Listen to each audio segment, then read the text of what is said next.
So today is Rare Disease Day. Every year on the 28th of February, we pay attention to all the rare disease in the world.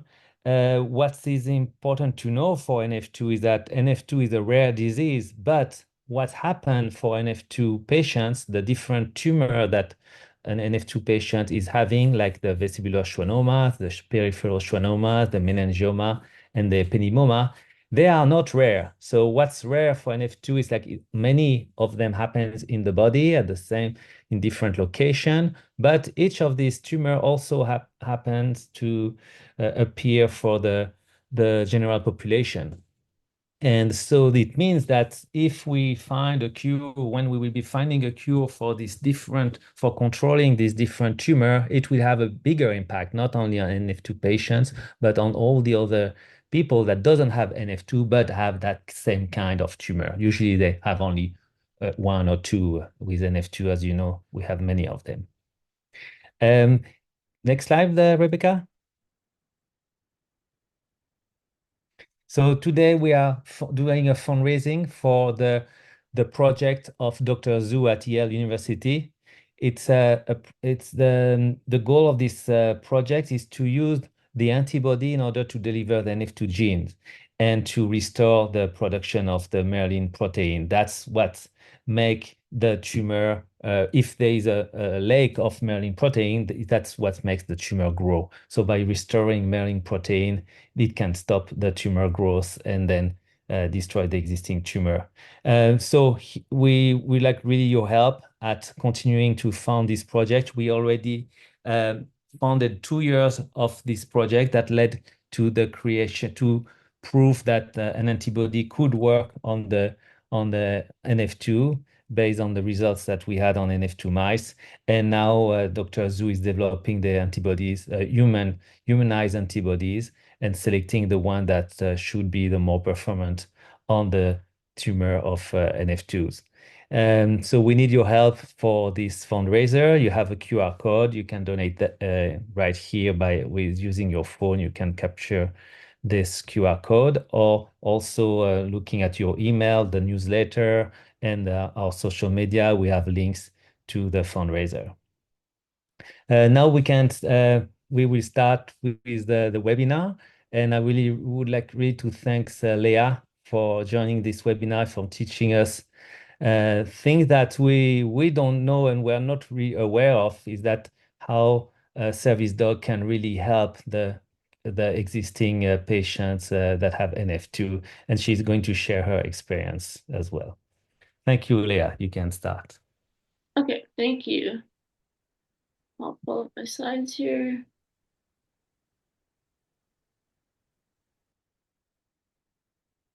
So yeah, we're going to talk about the use of service dogs in neurofibromatosis in the NF world. Just to start a little bit about me, my name is Leah. I am 24 years old. I was diagnosed with NF2-related Schwannomatosis in 2007 when I was 7. Since then, I've had about 16 or so major surgeries. We've honestly kind of lost count. But they have affected me in different ways. I have right-sided facial paralysis. I am partially deaf. I do have an ABI, an auditory brainstem implant. I had a cervical spinal fusion, and like many of us with NF2, I have no vestibular system. I also want to add that the current treatment regimen is Avastin every 4 weeks and Lindbrig, the oral dose I take a daily. I'm also taking losartan and baby aspirin. I'm happy to answer any questions on that as well. So a little bit more about why we're here. This is Dasher. He is my service dog. We have been together about 6 years now. He's 8 years old. He's a golden lab mix. So he's golden retriever and Labrador retriever. He is trained to help with my hearing and balance. I will talk about that a little bit later on about what he is specifically trained to do. So just to start, the benefits of human-animal interaction. Why do we use dogs and animals to help humans, basically. So there's a lot of studies and research out there that shows petting an animal, just being in the presence of an animal, decreases your cortisol levels and your stress, your blood pressure, your heart rate. It's just a very calming effect.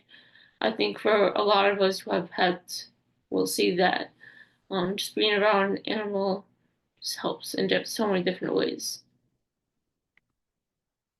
Not to get too scientific, but why do we choose dogs specifically? And without reading every word in this slide, it basically comes down to a dog's sense of smell. Their sense of smell is so much greater than humans. When I was in class getting Dasher, there was an individual next to me who actually had a seizure. And the dog, for example, smelled that seizure before that individual had it. So the dogs smell these pheromones and they can smell anxiety, low blood sugar, different things like that. That's why we choose dogs. So then I really just wanted to hear from everyone here. What breeds do you think specifically make the best service dogs or are best suited to be a service animal? I know Rebecca was going to launch a poll for us just to kind of gauge everyone's thoughts.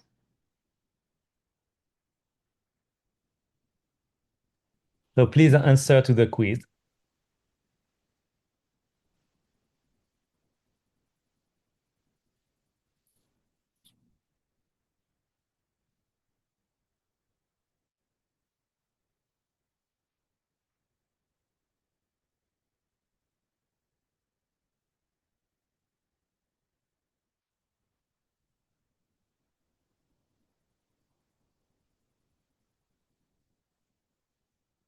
Rebecca, I think it's okay. You can close the quiz.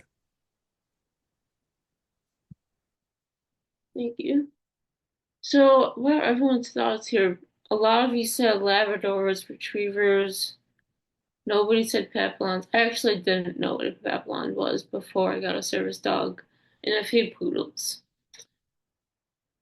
Perfect. Thank you, Rebecca. So yeah, a lot of you are right. Golden Labs, Labradors, Retrievers, they're used a lot. Dasher is the Golden Lab. The organization we went through, which I'll describe a little bit to you, used a lot of Golden Doodles and the Poodle mixes. Um, for balance specifically, they like the larger dogs, so a lot of the Labs with Retrievers are better for that. For NF2, Papillons and the small dogs are better for like seizure detection, maybe wheelchairs they can sit on your lap, stuff like that. So they can pretty much train any dog to be a service dog.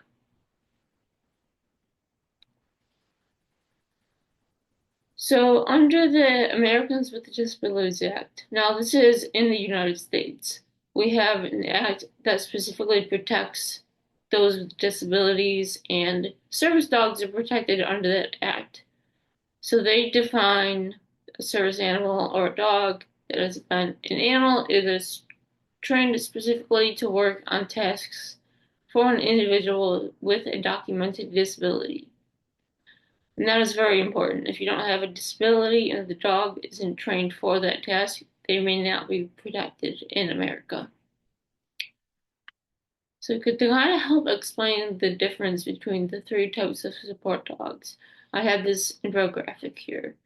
The service dogs are the only ones in the United States protected by that act, by the ADA.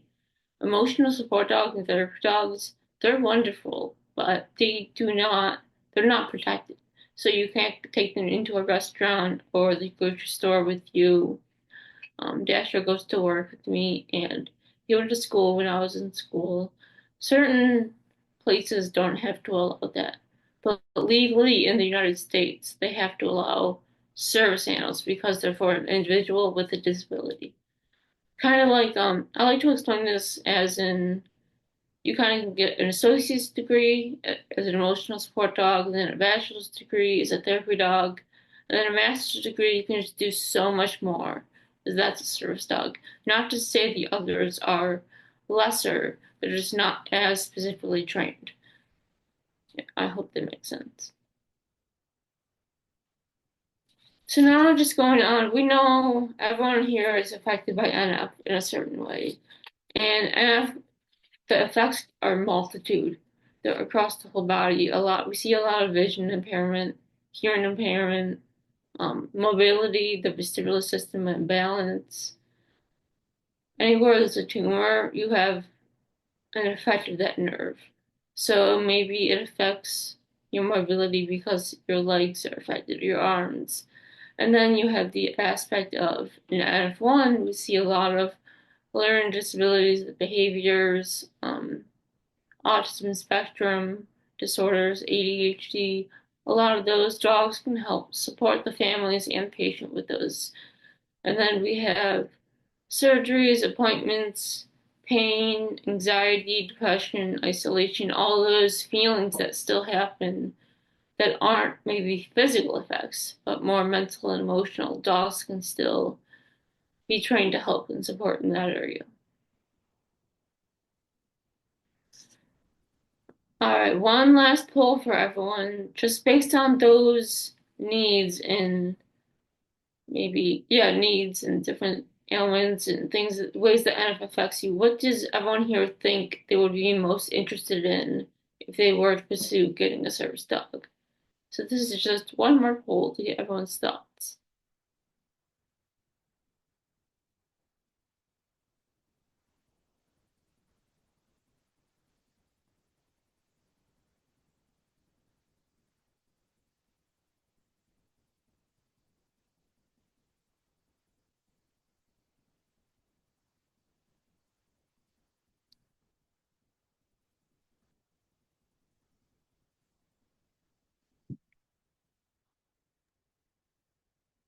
You can close the poll, Rebecca.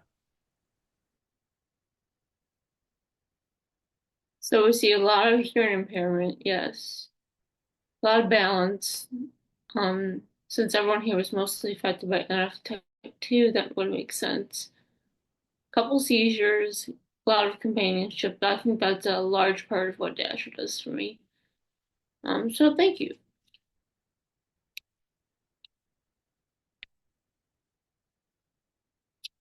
So I have here just an example of what dogs can be trained to do. And I did originally have a few videos here for everyone to watch, but I decided to take them out and I'll just put this slide up instead. This just kind of shows what we talked about with dogs' sense of smell.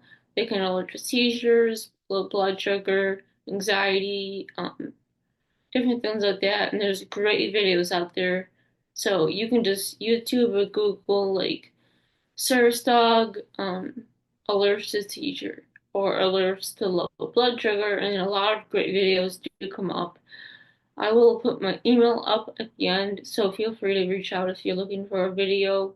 I just decided to take them out, but if you want, I can help you find them. And this is one of my favorite videos. This is just showing the effects of what a service dog can do in the hospital. This is actually in the pediatric ICU in Boston, Massachusetts. I was in the hospital after a surgery, and my parents had Dasher. And there was this 2-year-old boy who was born in the hospital and has never left the ICU his whole life. So he's never met a dog or seen a dog, really. He's never met another human outside of the hospital or his mother. And I think this video really shows like Dasher's impact on not only the patient but the parent, his mom, and also the staff too. They were really impacted by him. This is just a short video. Here.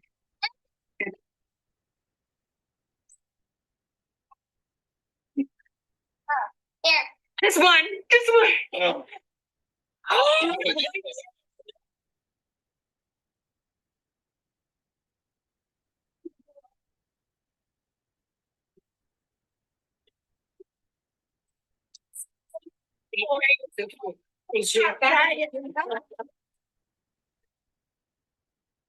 And I do apologize. These videos I do have don't have captions, but I just want to say like there's no audio, there's no one talking. It was really just showing the reaction to the dog.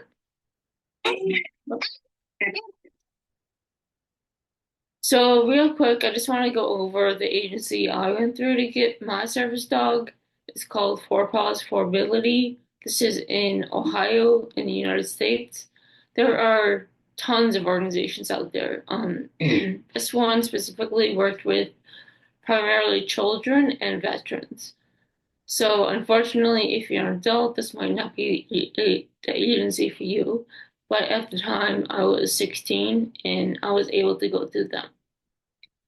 They were close to home. I'm from Buffalo, New York, so Ohio, it wasn't too crazy far away. If you're around the United States or around the world, if you just do your research, and I can also help with that. There's so many organizations that come up. So I'm going to share a little bit about my experience with Four Paws for Ability, but I just want to reiterate this can vary across every agency you go through. And the main thing that might vary is the application process. So this was, for my experience, it was the 2-year process to get Dasher, from the application to the training. It was roughly about a 2 year. No, there was a wait list. The organization we chose to go through did have a wait list. And then after you do that initial application, there is a medical determination. So your doctor just has to sign off that you do have a disability and a dog would help with that. We had to do a phone interview since I was a child at the time. My dad did the interview for me, but basically they called and got to know your needs and what you were looking for in a service animal. And just you got to talk to somebody rather than just writing out on paper. After that, we basically had to sign off and agree to all of the policies, agree that we'll take care of the dog, and then we started fundraising. So for our experience, Dasher was $17,000 in US dollars. And that's quite a bit of money. Now it's about $20,000. I think it's gone up, and that was only half price at the time. They have a lot of donations that go through. So we understand that every family and patient cannot obviously go through a $20,000 process. Um, but there are organizations out there that will cut that in half or help pay for you or pay for all of it. So I would just really encourage you to do your research. Fundraising is wonderful. We were very fortunate. My community rallied around me and really gave us everything we needed to get Dasher. So that was wonderful. And after that, we did our placement video. So, which is basically a video. We had a videotape my family and our interactions, a videotape my house, any dogs that might be in the family, like cousins, aunts, uncles have dogs. Just kind of introducing them to what Dasher would be experiencing. At that point, I was not paired with the dog, so this kind of helped them really gauge my personality, my needs, my family, and then what dog would be best matched for that. And then lastly, we got our training dates. So I'll explain a little bit about the training. For our experience, it was a 2-week training program, which did have a little bit of a cost. We had to drive to Ohio, which was about 5 hours for us. We had to stay overnight for 2 full weeks, meals and stuff. The training was 8 hours a day, 5 days a week. So there was an expense with that, but we were fortunate that our fundraising helped cover that. And then we learned more of the obedience training, different skills, the individual in that picture on the top to the right. Yeah, she's standing to my left. She was Dasher's foster mom, actually, in college. She took him to college with her, so he got that experience because he did eventually go to college with me. So that was kind of cool to meet her. And she helped him with the obedience training. And then we learned about what Dasher is specifically trying to do, which I have here for you to show you. And then we actually went to a mall. The whole community in Ohio there is used to training service dogs. So the mall we went to was very used to seeing us, and we had to learn different skills of how to act in public and not get distracted. And then we actually had to test out. So an evaluation, like an evaluator came with us to the mall and followed us around and tested Dasher on his healing, his sits, his downs, making sure that we had a good control over our dog and our training. And then we had a fun little graduation ceremony. Like I said, this organization is geared towards children, so we had a lot of fun with it. I'm not sure what other organizations do. So a little bit about what Dasher is specifically trying to do. So I do have a video here. This is, well, so Dasher, the first thing he's trying to do under hearing is that he alerts to different sounds. So like the doorbell, someone knocking at the door, he knows my name if someone calls my name. The smoke alarm, the fire alarm, I just ask him where. I don't know if everyone knows the sign language for where. But so when he hears the sound, he taps me. I ask him where, and he takes me to that sound. And then in the car, he can sit behind me and alert me to sirens or horns or different things. Now, it is difficult. I'm not completely deaf, and at the time that we got him, we thought I would be. So a little bit of our experience is different because I still hear and I don't utilize Dasher to that full extent. So it is a lot on us to keep up his training and to keep practicing. So that's what this video shows is a doorbell that I practiced in my dorm room with him. I will play the video. You'll see I'll ring the doorbell, he'll get me, and then I'll say where, and he'll take me to the door.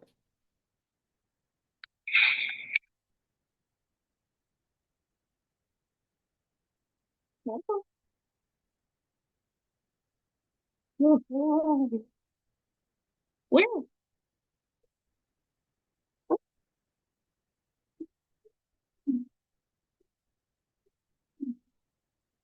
So you can see there he was a little confused at first. He didn't quite know what to do, and that's where we just had to keep up that training. If I was completely deaf, he would definitely be more on top of alerting me right away and knowing what to do. He is a little bit out of practice. The next video I have is to show you this was my mom and I were practicing in a park with him, and she called my name. So, in case I didn't hear her calling me, Dasher is able to alert me and bring me to my mom. Leah! Leah! Leah!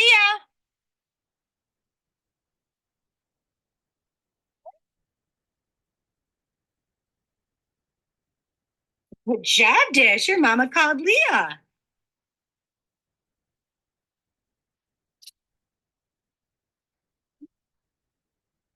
So, what else is Dasher trying to do? He helps a lot with hearing, but like I said, without being completely deaf, what else do I utilize him for? And a big part, I think, is balance. I don't have any vestibular system. A lot of you can probably attest that it's harder on uneven surfaces, on the stairs, especially at night when that vision is taken away. So Dasher has a harness on him, a little red handle that I can hold on to. They did train him at the agency with a leather harness that was more sturdy, and that is an option if anyone needs a little bit more support. I chose not to, but that was a personal opinion because I normally do have people around me, people who can help. If you are really relying on the dog, then you can get sturdy balance and he can hold on to you, or you can hold on to him or her. And then uneven surfaces, like he stops, he looks at me, he makes sure that I'm steady where I am. He walks right next to me on the stairs, so if you don't have a railing, you at least have the dog. And then this is the part that he doesn't quite help as much with all of my physical symptoms, but with everything else that comes along with NF, the medical appointments, the hospital stays, everything that comes with it. He helps. He's basically my best friend and my companion through it all. He goes everywhere with me. I need a gallon of milk. He goes with me to get it.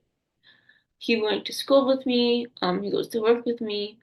So he really is just a great companion, and I cannot stress enough how much support he gives. A lot of what people think support service animals do is all for your physical stuff, but you have a lot of other stuff that you're dealing with when you have NF and a rare disease. And I also have a few pictures here because I couldn't choose. So before that, I just want to show briefly what life was like before Dasher. So before him, I had about 13, 14 major surgeries. I was constantly in the hospital and going to my infusions and everything for Avastin. I was doing all that alone. I had my parents and stuff growing up. I had a wonderful family, but it was just a little different without Dasher.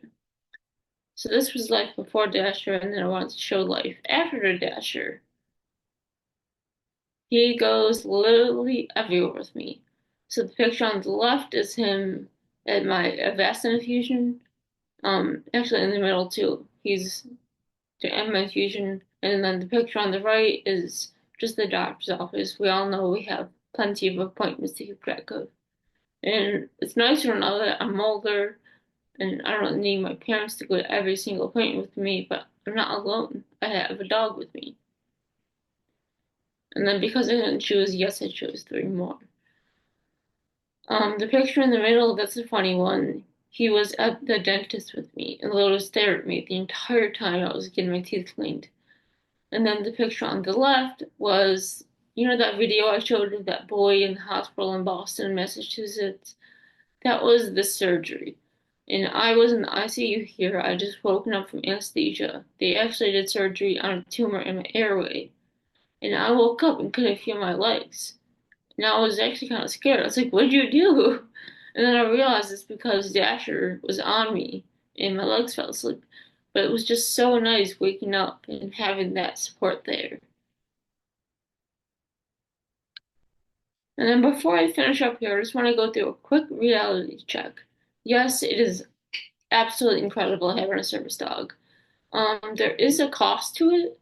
So not only do you have that initial cost because some organizations won't cover that, you also have to keep up on vet bills. For example, Dasher has arthritis, and I had to take him into the vet emergency a few days ago to get some extra meds.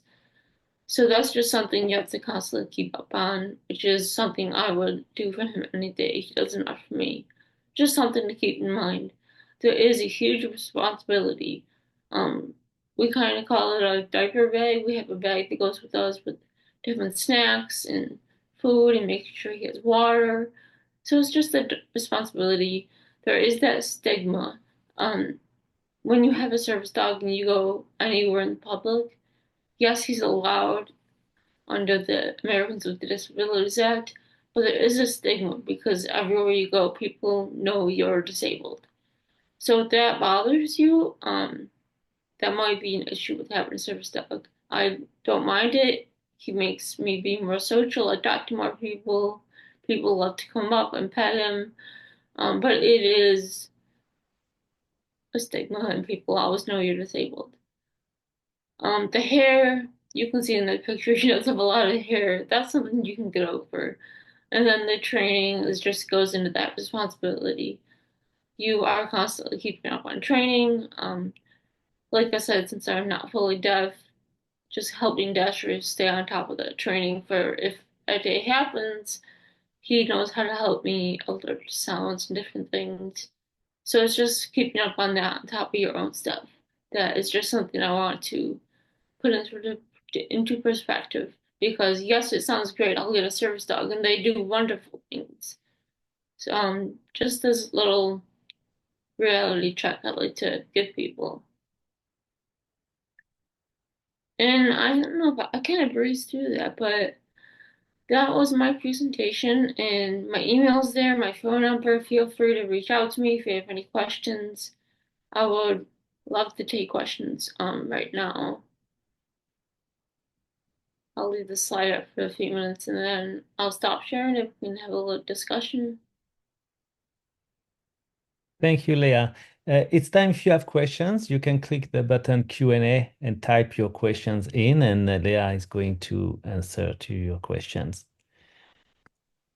Leah, I see that there is one question. Do you want to Oh read yeah. it? Oh, there is two questions already. Oh yeah. Did everyone don't remove that slide back up with my information? Yes, you can keep your slides. Oh.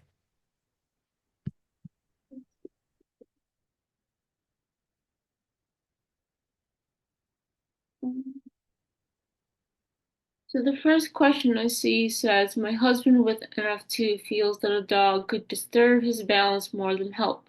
What is your experience on balance, correction, and having a dog?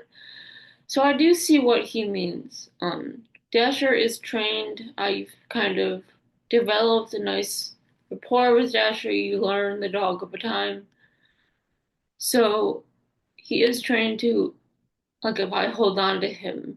There are times I see what your husband means where Dasher might smell something he's not supposed to, but he is a dog. I wouldn't say he's human and makes mistakes, but he's a dog and makes mistakes.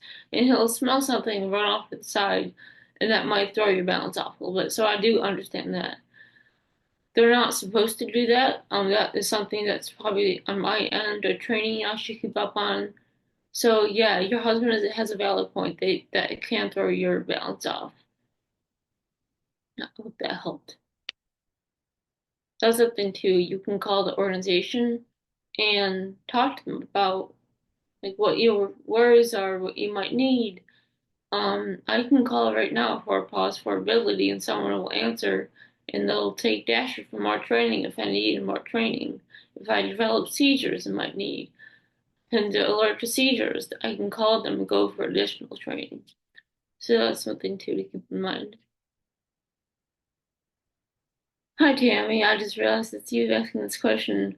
What about times? Does he let you know or you have some sort of schedule? Oh, bathroom times. Sorry, I misread that. So Dasher is trained to hold going to the bathroom for a very long time. I don't love doing that because I know when he has to go. He does tell me. He nudges my hand.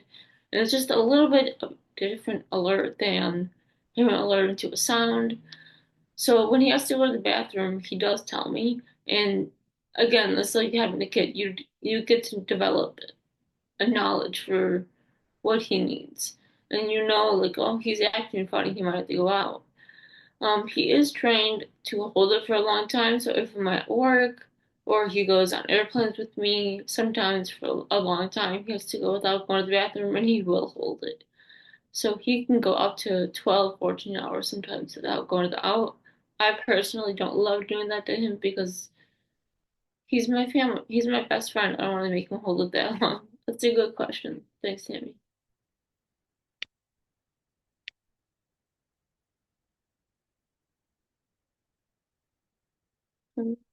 Let's see this one.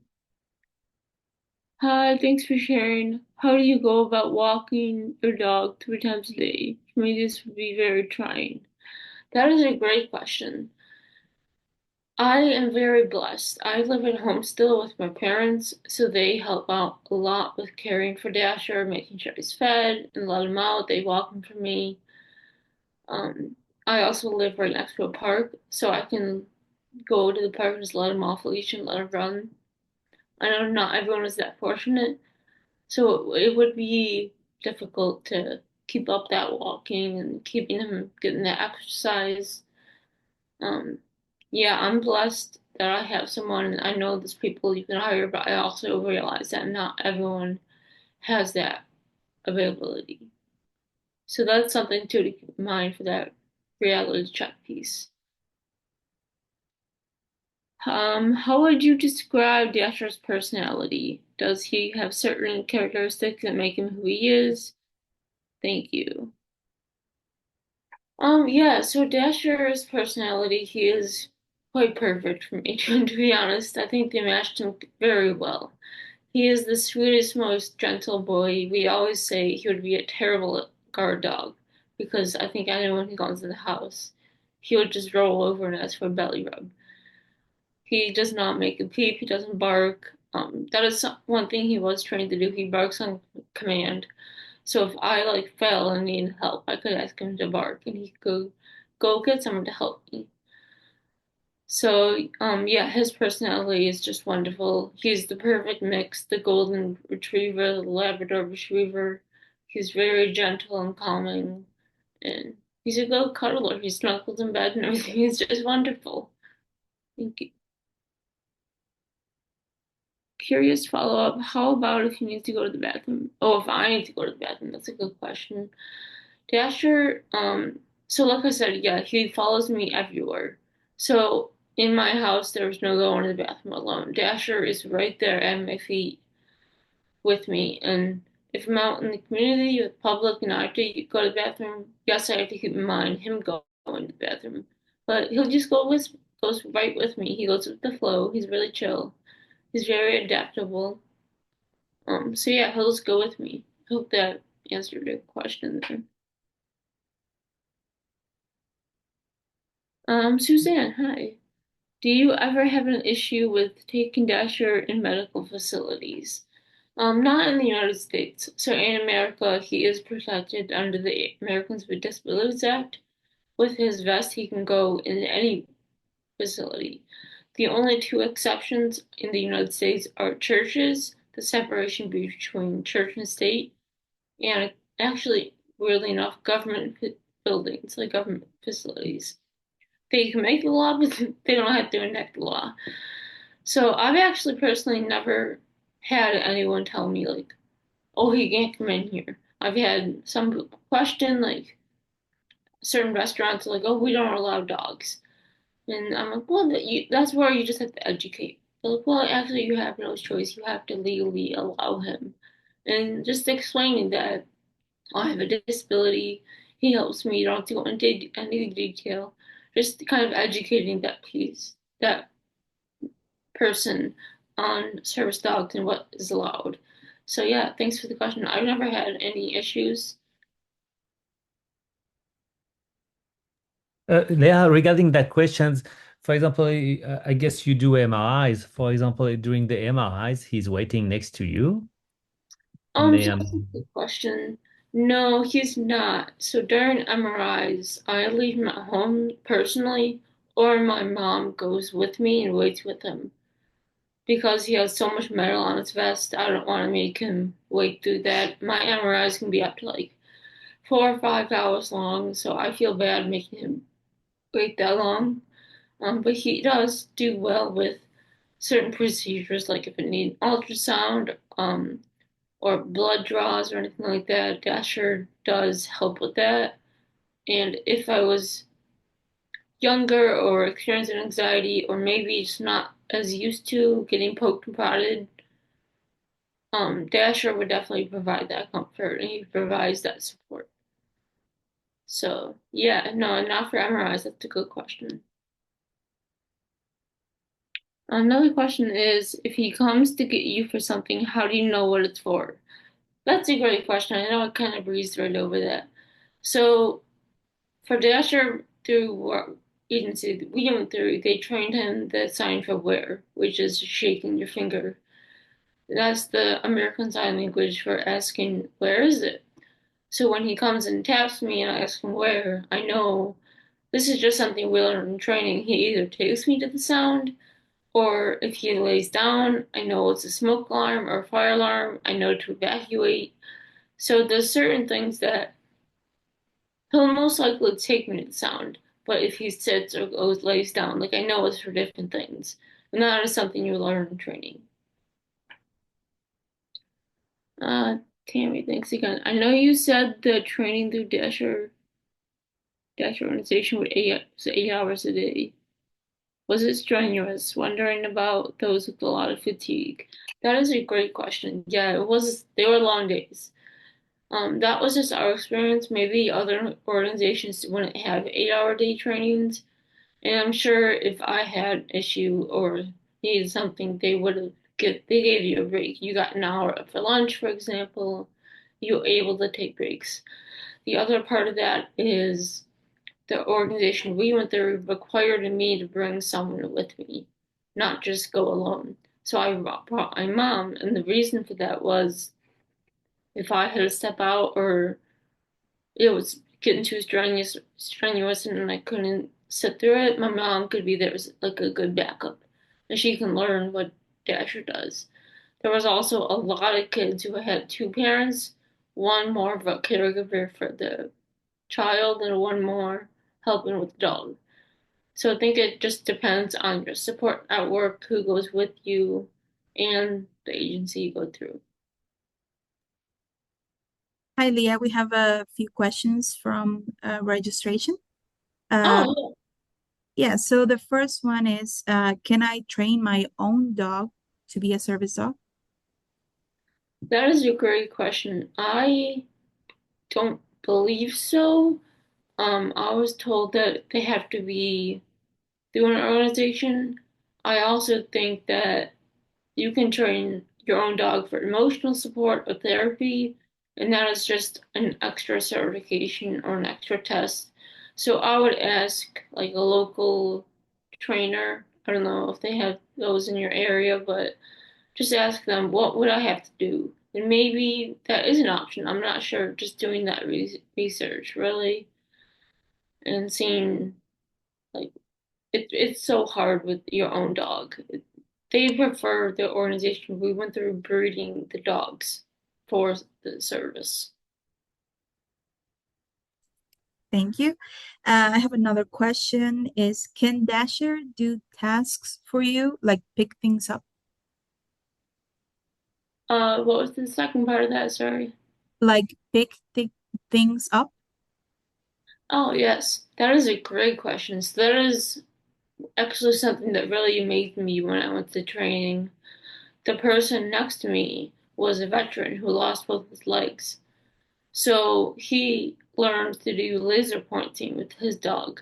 And his dog, he would laser point like a pen or his phone, and the dog was able to go pick up that item and bring it to him. So yes, dogs are trained to do that, and they taught me if I needed that, if I like ended up in a wheelchair or needed something that I couldn't bend down and get it. I know how to train Dasher to do that now, and they can specifically train him for that. Like the laser pointer is the coolest thing to watch. That is something that is a lot of extra training. So yeah, dogs have that capability though, and it's really amazing. Perfect. Thank you. And one last question is, what breeds of dogs do you think would not be a good idea to have as service dogs? Ooh, that's interesting. The organization we talked to basically said they would use any dog. Um, but they specifically breed the ones I showed, the Goldens, the Labs, the Retriever mixes, the Poodles. That's what the ones they breed. And I think it also depends on your need. Like if you're in a wheelchair or if you experience seizures, maybe you want one of those smaller dogs, like the Papillon. They have really amazing scent. So I don't know honestly that much about dogs. But if there's a dog out there that you wouldn't want, I'm not sure a Chihuahua or something like that would be a great suit or a great fit. But I think it also depends on who you use to help train you and asking them what would be the best fit.